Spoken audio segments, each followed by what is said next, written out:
First reading. A reading from the book of Ephesians, chapter 3, verses 2 to 12.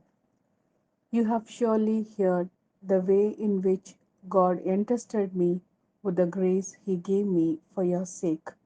He made known to me by a revelation the mystery I have just described briefly. A reading of it will enable you to perceive my understanding of the mystery of Christ. This mystery, as it is now revealed in the Spirit to his holy apostles and prophets, was unknown to humanity in previous generations, that the Gentiles now have the same inheritance and form the same body and enjoy the same promise in Christ Jesus through the gospel. I have been made the servant of that gospel by a gift of grace from God who gave it to me by the workings of his power.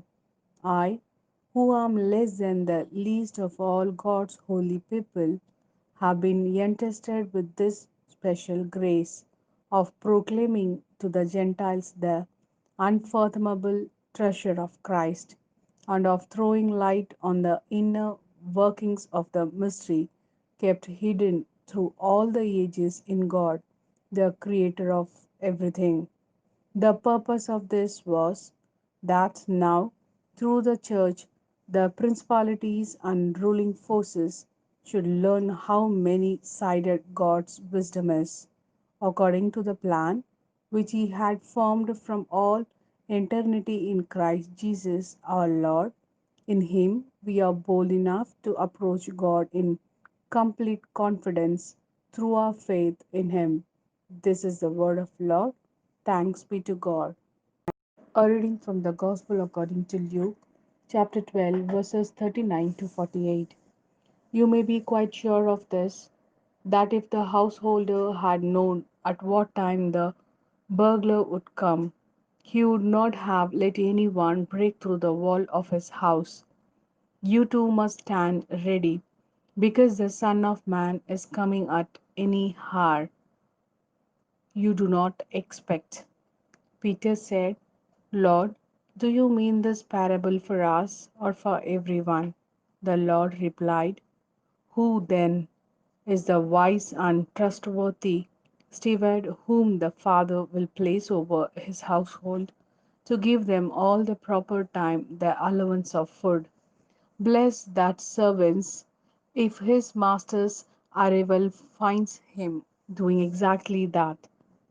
I tell you truly, he will put him in charge of everything that he owns. But if the servant says to himself, My master is taking his time coming, and sets about beating the men servants and the servants' girl, and eating and drinking and getting drunk, his master will come on a day he does not expect and at an hour he does not know.